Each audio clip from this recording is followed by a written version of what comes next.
Okay, my name is Joe Hall, and I am a reporter at Cointelegraph, one of the largest media publications on Bitcoin and shitcoins, crypto. I'm really happy to be here today, and my wonderful panel. From right to left, would you be able to introduce yourselves and answer me one quick question? Has your level of freedom increased since becoming a Bitcoiner?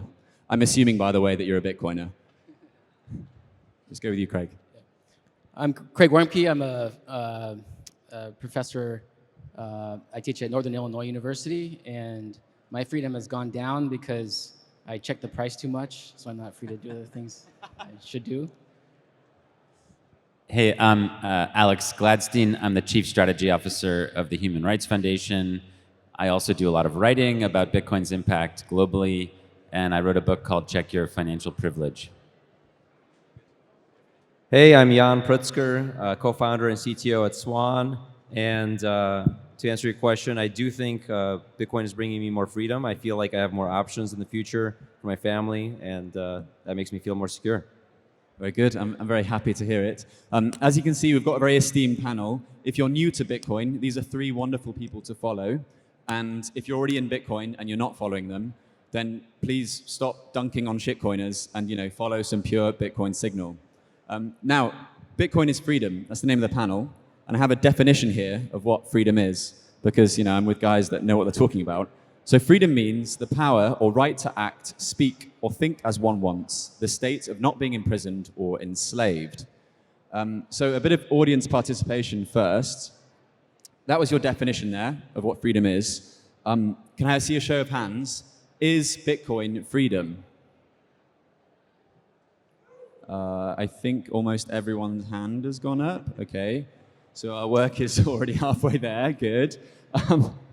But you're Bitcoiners and you're contrarians and you're here in a bear market. So I'm going to try and make the case later on that Bitcoin is not freedom. We'll come to that shortly. Firstly, though, let's start with you, Jan. Why is Bitcoin freedom? So some of you might know, but my background is that I came from the former Soviet Union. So we came to America in '89 with my family. And one of the things that I learned when I started getting into Bitcoin, which I never really thought about, was how does money leave one country and go to another country? Like, let's say you have to pick up your family and leave for whatever reason. What happens to your money? And as it turns out, in our situation, the government would only exchange a certain amount of money, which was $100 per person when we left the country. So what that meant for us is that capital control prevented people from leaving with their wealth. And that is a form of lock-in, and that is a form of not freedom. And so for me, that freedom that Bitcoin enables is the freedom to be able to leave your country, to be able to travel freely, and to be able to carry your wealth, which is really the stored value of all the work you've done all your life, to take that with you and not be at the mercy of your government controlling that. I was going to say the capital controls, the price fixing, and the devaluing currency. It does sound a lot like the situation in the United Kingdom right now, unfortunately. Alex, how about yourself? You've got a tremendous amount of experience here. And by the way, I do recommend that you read his book, Check Your Financial Privilege. Why do you find that Bitcoin is freedom? Well, I discovered that Bitcoin was freedom by observing that people who live under dictatorships and very repressive governments were able to use Bitcoin to achieve their goals and aims, regardless of what their government wanted to do or regardless of what their government said, and that is not something that's possible with the traditional money structures. I've observed that in countless countries around the world, for billions of people, money is basically used as a weapon by governments and corporations against people to steal from them, to restrict their activities, and to basically exploit their time. I mean, it's time theft, right? So today, more than 2 billion people live under double-digit inflation, including in the heart of Europe, I would add. More than 1.5 billion people live under absolutely intense financial surveillance in China and sort of territories near China.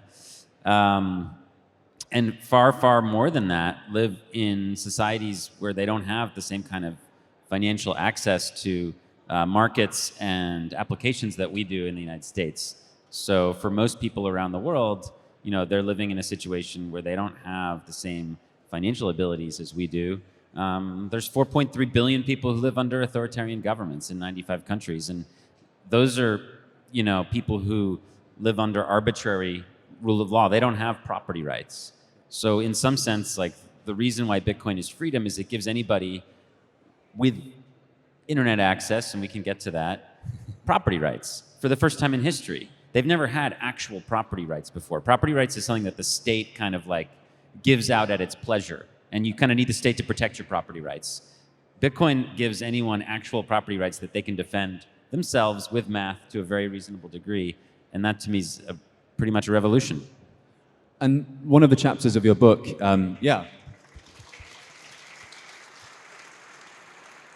just to dig a little deeper before we come to you on the end there, Craig, one of the chapters of your book is Bitcoin is a Trojan horse for freedom. What does this mean, like, put simply? How does this play out?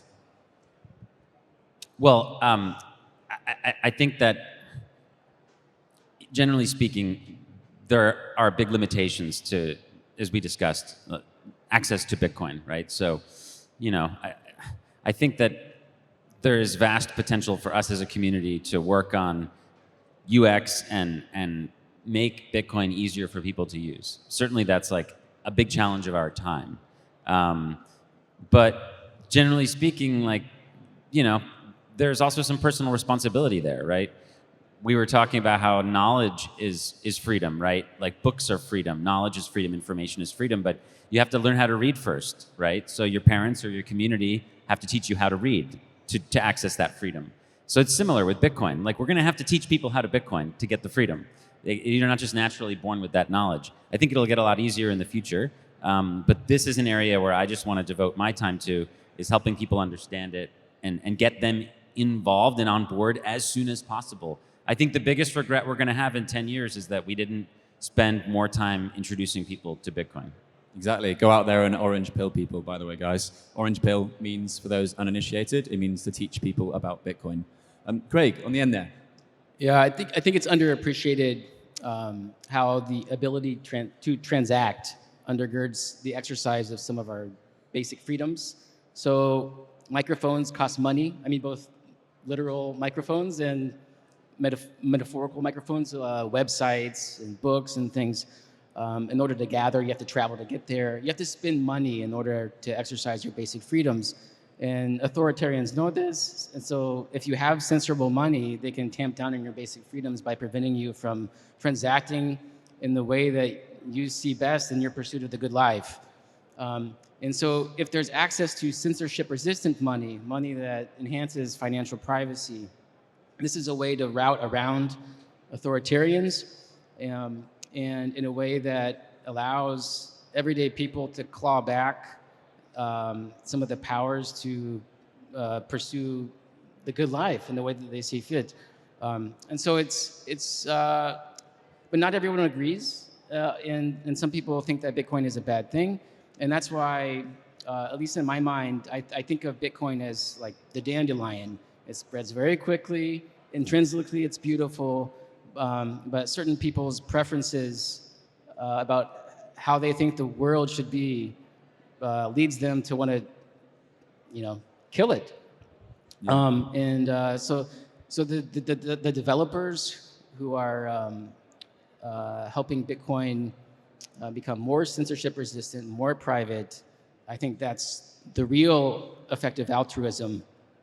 So I do think Bitcoin is freedom in this exact way, in the way that Jan and Alex have mentioned. Yeah, I mean, I've only been in this space for coming up to a year and a half now, and I've been blown away by the level of altruism. There's so much volunteering, so many people giving up hours of time and effort to pursue this Bitcoin journey, and it all seems to be because Bitcoin is freedom. Bitcoin is the real effective altruism. That other stuff is all fake. Good point. Okay. SBF should have been funding Bitcoin activities, not all this nonsense with like the EA movement, Very good. Now, I appreciate that almost everyone put their hand up there saying that Bitcoin is freedom, and I've got three gentlemen here who pioneer that Bitcoin is freedom, but I'm still going to try and make the case that Bitcoin is not freedom, okay? So here's an example. I was recently in Dakar, Senegal, West Africa, and I was trying to do what I always do whenever I travel, which is teach people about Bitcoin. I was with a family that unfortunately can't read or write, and because of their illiteracy, they struggled to download a Lightning wallet, and I struggled to send them some sats. And after about half an hour of me speaking to them in a mix of my French and broken Wolof, the local language, I gave up. For them, Bitcoin, I would argue, is not freedom. How can we teach these people that can't read or write, for example? I know you touched on it earlier, Alex. How can we enable Bitcoin to be freedom for people that are, say, illiterate or numeracy illiterate? Jan, you're nodding here.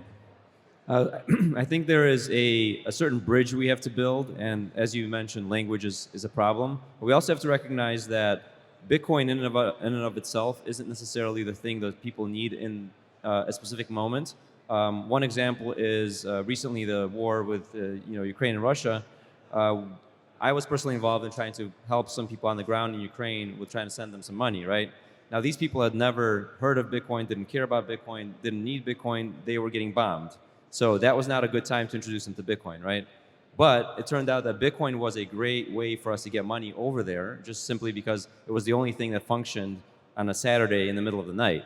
That was the way that we could get money over to Ukraine and then convert it into local currency and get them their local currency. So even though these people didn't understand Bitcoin, learn about Bitcoin, or care about Bitcoin, they were actually helped by Bitcoin. And as a result, that freedom was actually brought to them through Bitcoin. So I think we have to look at the broader picture, not just, okay, there's certain people that are just not going to get it. That's true. There's certain people who don't have access to internet, don't have access to language. That's true. But I think a lot of the things that we do, and Alex mentioned, improving user experience, I think that's a huge part of it. Making it easier to do is important. But also recognizing all the ways that Bitcoin can help, even when it's not finally the thing that they interact with. Because ultimately they are that freedom is being enabled by Bitcoin. Yeah, and with the case of Ukraine, I know that the government address that accepted Bitcoin, and I think USDT donations initially, it received far more money than what the bank transfers did in that first sort of week. And you can still donate crypto to Ukraine. I said the word crypto, sorry, I should have said a trigger warning there. Bitcoin and other things to Ukraine. What about, say, your parents? Have you managed to orange pill your parents or grandparents even? Have you managed to convince them of Bitcoin? Despite the inevitable, digital gap, they didn't grow up with the internet. Yeah, my parents actually got it because of Russia, right? Because we left the Soviet Union, they understood the value of being able to transfer money. So when I explained that this was a way for you to have portable wealth that wasn't really subject to your government saying, yes, you can, or you cannot leave with this, they did understand that. But do they use Bitcoin day to day?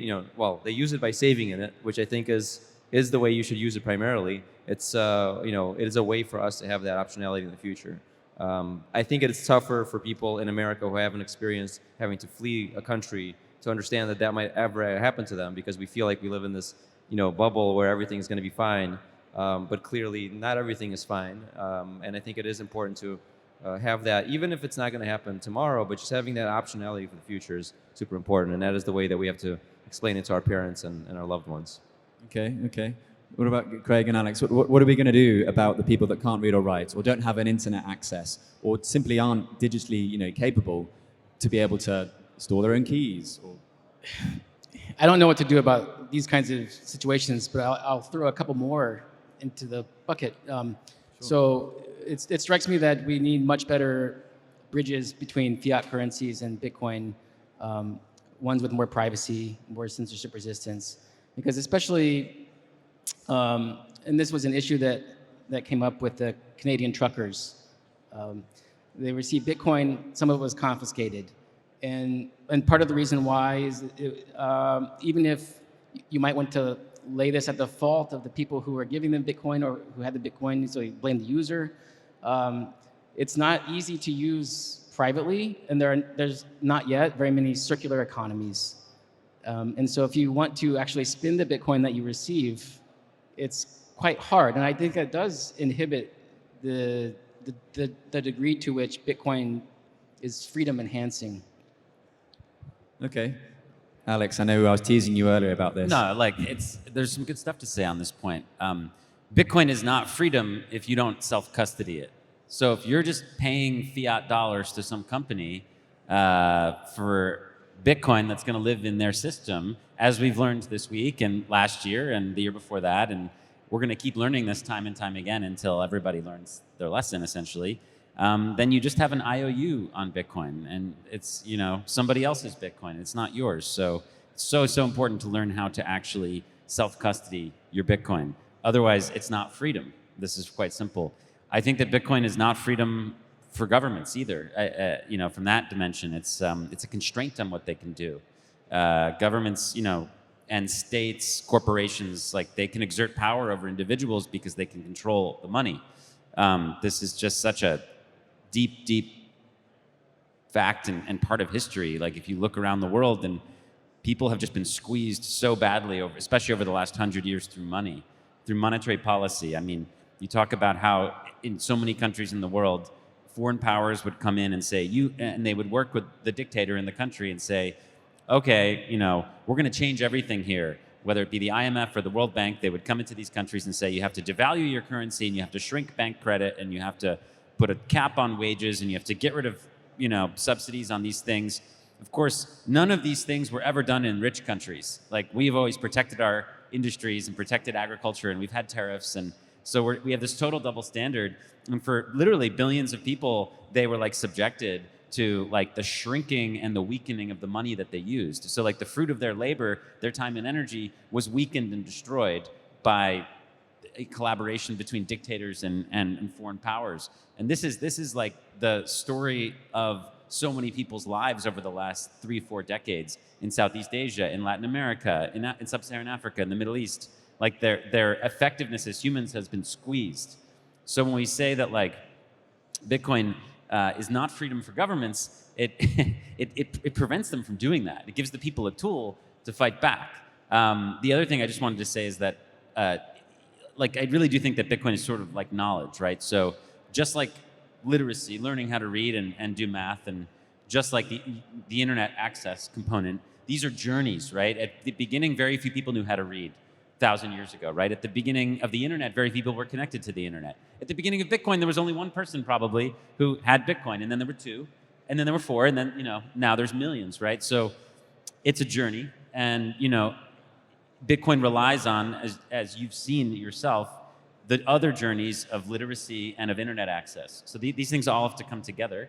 But the good news is it looks like by the end of this decade, that even in countries like Sudan and Senegal, way more than half of all of the people in those countries will know how to read, and they'll have internet access. So I think the potential is quite vast to make a difference. I like the touch of optimism there. And just your point about governments, if you are a government and you are listening, yeah, Bitcoin isn't for you. You know, it's just going to restrict your freedoms, let's say. Okay, let's go. We've done a lot of big picture stuff. Let's change tact. All of you sitting here today that have Bitcoin are poorer than you were at the start of this week. That's not freedom, is it? Well, I think that as Americans, right, we have this privilege. We have the world reserve currency, and the dollar is by far the most stable, the most reliable, and free from manipulation, in a sense, currency out there, relative to other currencies, right? So when we see that the price of Bitcoin has dropped by 70, 80%, it's like, wow, I've just lost all this value. And it's true on a short-term basis, right? It's not true on a long-term basis. If you zoom out and look at the value over time, it's definitely not a problem. But in other countries, we have to recognize, and as Alex pointed out, there's so many places all over the world that have double-digit, triple-digit inflation or worse, where for them that loss isn't, as opposed to what? As opposed to like 100% chance of your currency just losing all of its value every month. That's what's going on in a lot of these places. And for them, Bitcoin isn't like, yeah, it's down, but it's down less than the alternatives, right? Or the alternatives are completely restricted. They can't take them out of the country. They can't send them out of the country. They can't send money back home without it being taxed and half of it being taken away by the government. So those are the things that Bitcoin solves. And regardless of these short-term problems, which we shouldn't dismiss them, because if people were planning to spend that Bitcoin tomorrow, they have a lot less value to spend. But I think in the long run, this is a very, very freedom-enabling thing, because it does actually bring people that option to have something of their own. We've seen the story. I'll let Alex talk about Afghanistan, because I'd love you talked about Roya. But I think there's a lot of stories like that. Yeah, I mean, that's why we're all here as well, isn't it, right? We're here for the long term. Guys, the price is super low. Come on, I've got to do my sort of journalist hat. You know, it's down 78% or whatever it is from the high. If you went all in then, you are now probably looking for a second job. That's not set you free. That's not freedom. That's a restriction. That's equivalent to being imprisoned or enslaved until the price goes back up. What do you say? You go, Craig. Actually, I'm having trouble hearing, but I'll... No, he's just saying Bitcoin's down 78% from its all-time high, which was that's not exactly 1 freedom. year ago. Yeah. That's not freedom. Okay, What's sure. your reaction yeah. to that? Oh, thank you. So there's a temptation to tie in our own greed into Bitcoin success. And one thing I recently did is I took Chain Analysis Global Crypto Adoption Index, and I linked it to the Human Rights Foundation list of authoritarian countries. And if you look at the top 15 countries, you see something really interesting. You see countries like Vietnam, Philippines, Pakistan, Thailand, Russia, Nigeria, China, Turkey, Morocco. These are all countries that on the HRF's list are authoritarian countries. I think that is really suggestive to me, especially some of the other countries on the list. Ukraine, in the shadow of authoritarianism. Argentina, hyperinflation. And it looks to me like Bitcoin is already on an upward trajectory of providing people freedom, even if right now we're all much poorer than we were a few weeks ago. I think that in the long run, Bitcoin is going to be the most powerful wage and savings technology ever seen. But it's being born right now. I mean, only 3% of the world has ever even accessed it, even in a superficial way, even in a custodial way. We have such a long way to go. It's going to be a roller coaster on the way there.